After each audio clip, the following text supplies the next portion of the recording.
Welcome to a Dallas backyard garden.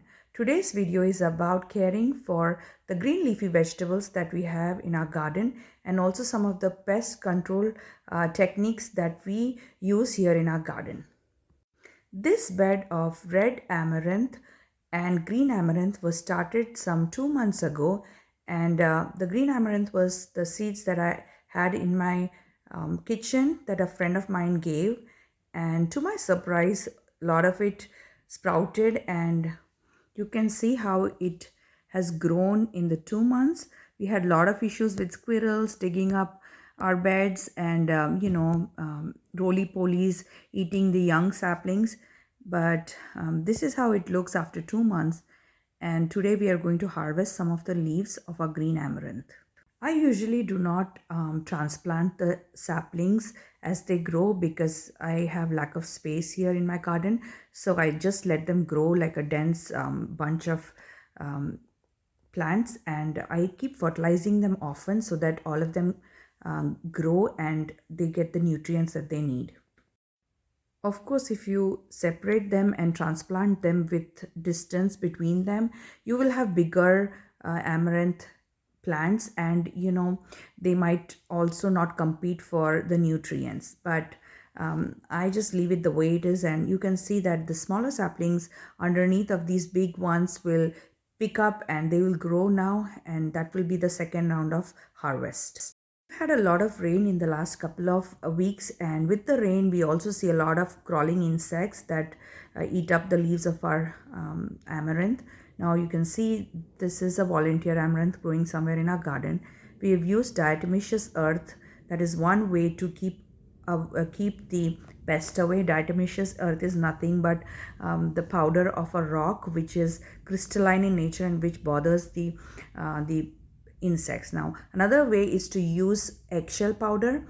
Now you can see the biggest enemy is a roly-poly, especially when the saplings are young. They eat the entire plant up, and so another technique is to just sprinkle some eggshell powder onto our small saplings, and the roly-poly doesn't like to eat eggshell coated leaves, or it doesn't like to crawl on any of these white powdery stuff.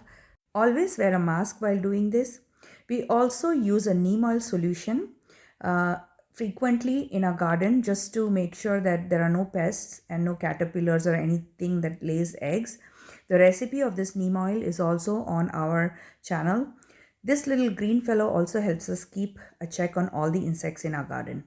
This is the technique that has worked best for my garden, that is covering the Swiss chard with tulle fabric, and tulle is very easily and cheaply available in the fabric stores. You can see that the leaves of this Swiss chard plant is perfect without any damage, and I have not done any form of pest control on this Swiss chard plant. This was also sitting on my patio, which might be one of the reasons why it did not have any pest damage. If you grow in raised beds, you will see more of pest problems than in at a higher elevated level.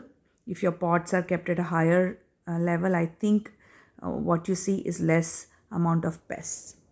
Now, unlike amaranth, Swiss chard likes a cool climate, and so if the weather gets too hot here in Dallas, I'll be covering it with a shade cloth or maybe move the pot towards a shaded region of my garden. You can grow this plant very easily, even in pots, and you can see that it gave us a pretty decent harvest, and it'll keep growing throughout the season. I had a lot of volunteer amaranth plants growing throughout my garden, and I did not even separate them. I just fertilized them every week or so, alternating it with fish fertilizer and earthworm castings. For those of you who do not want to use fish fertilizer, you can easily opt for earthworm casting, which is odorless, and it will give you excellent result. Now, because they are so close to each other, I frequently fertilize them so they remain healthy.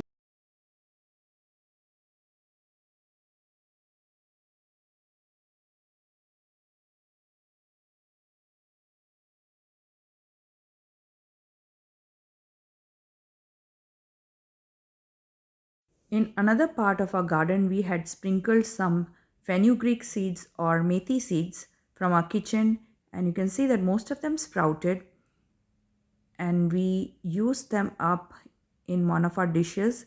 We did not let it grow too much, so we cut them up pretty early on. Now, an update on our curry leaf plant after 2 months. This is how it looks. It was completely pruned, and you can see the growth that has happened in this past 2 months.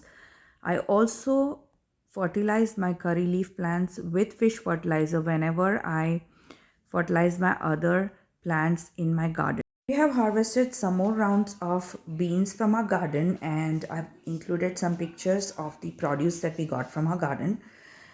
If you like these kind of videos, please like, share and subscribe to our channel. Thank you.